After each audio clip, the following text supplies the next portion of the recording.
మా ఛానల్కి స్వాగతం. చూస్తున్న వీక్షకులకు, ప్రేక్షకులకు, ప్రియ కాల భైరవ భగవద్బంధువులకి స్వాగతం పలుకుతూ మమ్మల్ని ఎంతగానో ఆదరిస్తూ ఉండబడినటువంటి ప్రియ సోదర సోదరీమణులకు, సనాతన ధర్మ సంరక్షకులకు, జ్యోతిష్య అభిమానులకు గురువుల యొక్క ఆశీస్సులు అందరిపైన ఉండాలని, అందరికీ శ్రీ కపాల కాళ భైరవ స్వామి ఆశీస్సుల చేత అందరూ నిండు నూరేళ్ల ఆయురారోగ్యాల చేత విద్యార్థులకు విద్య, ఉద్యోగస్తులకు వ్యాపారస్తులకు వ్యాపార ఆకర్షణ, ధనాకర్షణ కలిగి ఎవరికి ఎలాంటి కష్టాలు లేకుండా ఐశ్వర్యాన్ని, ఆనందాన్ని, కష్టపడే తత్వాన్ని ప్రసాదించాలని కాళభైరవ స్వామిని కోరుకుందాం.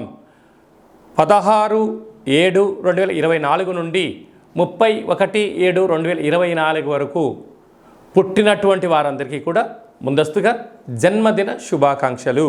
గతంలో వివాహం చేసుకున్న వారికి వివాహ వార్షికోత్సవ శుభాకాంక్షలు. ద్వాదశ రాశుల్లో గ్రహ గమనాల్ని వీక్షింపచేద్దాం. వృషభ రాశిలో కుజుడు మరియు దేవగురు బృహస్పతి సంచార స్థితి, కర్కాటక రాశిలో రవి బుధ సంచార స్థితితో బుధాదిత్య రాజయోగం మరియు శుక్రుడు అక్కడే సంచార స్థితి, కన్యరాశిలో కేతు సంచార స్థితి, కుంభరాశిలో శని భగవానుడు స్వక్షేత్ర వక్ర గమన సంచార స్థితి, మీనరాశిలో రాహు సంచార స్థితిలో ద్వాదశ రాశుల్లో గ్రహ గమనాలు ఈ విధంగా ఉన్నాయి. ఆషాఢమాస పూర్ణిమ బహుళాష్టమి సందర్భంగా కర్కాటక రాశి వారికి ఒకవైపు శని భగవానుడు వక్రగతిలో సంచారము చేయడం, అష్టమ స్థానంలో సంచారం చేయనప్పుడు ఎలాంటి విధి విధానాలు పాటించడం వలన అద్భుత యోగాలు చూస్తారో ఈ వీడియోలో సవివరంగా సంపూర్ణంగా తెలుసుకుందాం. కర్కాటక రాశిలో ఏ నక్షత్రాలు వస్తాయనగా పునర్వసు నక్షత్రంలోని చివరి పాదం 4వ పాదము, పుష్యమి నక్షత్రంలోని 4 పాదాలు, ఆశ్లేష నక్షత్రంలోని 4 పాదాలు కలిపితే కర్కాటక రాశి. చాలామందికి పుట్టినటువంటి కాల సమయంలో డేటా బర్త్లో లేనటువంటి కారణం వలన పేరు యొక్క మొదటి అక్షరాన్ని అనుసరిస్తూ ఆ రాశిని తెలుసుకునే ప్రయత్నం చేద్దాం. హీ, హూ, హే, హో, డా, డి, డు, డే, డో అక్షరాల వారందరూ కూడా కర్కాటక రాశి జాతకులే. కర్కాటక రాశి ఒక అధిపతి చంద్ర భగవానుడు. ఆషాఢమాసం అనగానే అమ్మవారికి బోనాలు, ప్రదక్షిణలు కార్యక్రమాలు చేస్తూ ఉంటాం. అదే కాకుండా తొలి ఏకాదశి పండగ, దక్షిణాయన ప్రారంభకాలం అనగా శని భగవానుడు ఒకవైపు వక్రగతి సంచార స్థితిలో ఉన్నప్పుడు వీలైనంత వరకు మౌనం, ధ్యానం, ఆధ్యాత్మికత, ప్రశాంతమైన వాతావరణము, ఆధ్యాత్మిక ప్రవచనాలు వినడం వలన మనసు ప్రశాంతత ఉంటుంది. ఆరోగ్యం కుదుటగా చూసుకునే ప్రయత్నం చేయగలగాలి. వేలకు భోజనం చేయండి, తగు వ్యాయామం చేయండి. వీళ్ళంత వరకు ఔషధాలు వేసుకునేటువంటి దానికన్నా ముద్రలు, ఆసనాలతో పాటు ఈ మెడిసిన్ మీరు వాడగలిగినట్లయితే దేహానికి ఆ యొక్క ఔషధం కలిగి రోగం నిర్మూలన అయిపోయి ఆరోగ్యం మీ సొంతమయ్యే పరిస్థితి ఉంటుంది. అష్టమ స్థానంలో శని భగవానుడు ఉండడం వలన దీర్ఘకాలిక వ్యాధులైనటువంటి థైరాయిడ్ అని, షుగర్ అని, బ్రెయిన్ స్ట్రోక్ అని దీర్ఘకాలిక వ్యాధులు వచ్చే అవకాశాలు ఉంటాయి. ఇదంతా దేనివల్ల వస్తుంది? మనసే కారణం.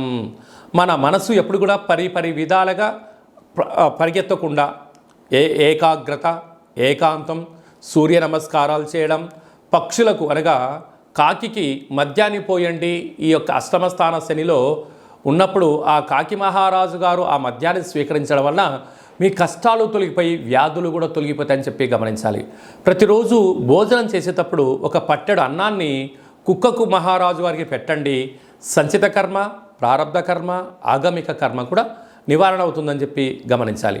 కనుక ఈ ఆషాఢమాస పూర్ణిమ ఈ అష్టమి సందర్భంగా కొబ్బరికాయలో కూష్మాండ దీపంలాగా అష్టముఖ దీపాన్ని పెట్టి దీపాన్ని వెలిగించి ప్రవహించే నీటిలో ఈ యొక్క కొబ్బరి ప్రసాదాన్ని తర్వాత వేయండి. కష్టాలు ఎలా తొలగిపోతాయి? ఒక ప్రమిదలో ఆముదము, ఒత్తులు వేసి నూనె వేసి వెలిగించిన తర్వాత వెలుగొచ్చిన తర్వాత ఆ నూనె ఎలా తరిగిపోతుంటుందో మీ కష్టాలు కూడా ఐశ్వర్యానికి స్వాగతం పలికి కష్టాలను దూరం అవుతాయని చెప్పి గమనించాలి. అలాగనే భాగ్యస్థానంలో రాహు సంచార స్థితి ఉండడం వలన భార్యాభర్తల మధ్య అన్యోన్యత అవసరం, నమ్మకం అవసరం. మూడో వ్యక్తులు ఏదైనా చెప్తే దాన్ని పట్టించుకోకుండా మీరు ముందుకు తీసుకెళ్లే ప్రయత్నం చేయండి. లేకపోతే అనేక ఇబ్బందులకు మీరే కేంద్ర బిందువు అవుతారు. అలాగా లాభస్థానంలో కుజగురు సంచార స్థితి ఉండడం వలన నూతనమైన గృహాలు, ఇంటి స్థలాలు, బంగారు ఆభరణాలు, ఎలక్ట్రానిక్ వస్తువుల కొనుగోలుతో గృహమే కదా ఆనంద జీవన విధానానికి మీరే కేంద్ర బిందువు అవుతారు అని చెప్పి గమనించాలి. జూలై మాసంలో ద్వితీయార్థంలో ముఖ్యమైనటువంటి పండగల గురించి సవివరంగా సంపూర్ణంగా క్లుప్తంగా తెలుసుకుందాం.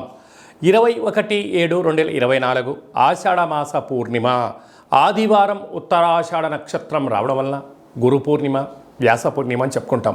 గురువులకు, తల్లిదండ్రులకు మనకు మొట్టమొదటిసారిగా అక్షరాభ్యాసం నేర్పించినటువంటి గురువుల పేర్లు స్మరించుకోవడం, మన ఏదైనా వృత్తులలో, ఉద్యోగాల్లో, వ్యాపారాల్లో మనల్ని క్షేమాన్ని కోరి మనల్ని ముందుకు తీసుకెళ్లి సలహాలు ఇచ్చే వారందరినీ కూడా ఆ రోజు గురుముఖత వారికి ఒక నమస్కారం తెలియజేసుకోవడం, వారిని కలవడం, వారితో ఆధ్యాత్మిక చర్చలు చేయడం వలన గురు యొక్క ఆశీస్సులు కలిగి ఉన్నతమైన స్థాయికి ఎదుగుతామని చెప్పి తెలుసుకోవాలి.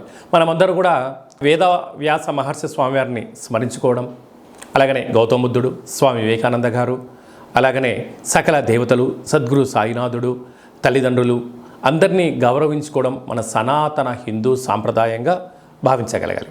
అలాగనే 28/7/2024 ఆషాఢ మాస బహుళ అష్టమి ఆదివారం అశ్విని నక్షత్ర సందర్భంగా కపాళకాళ భైరవ స్వామి యొక్క పూజ.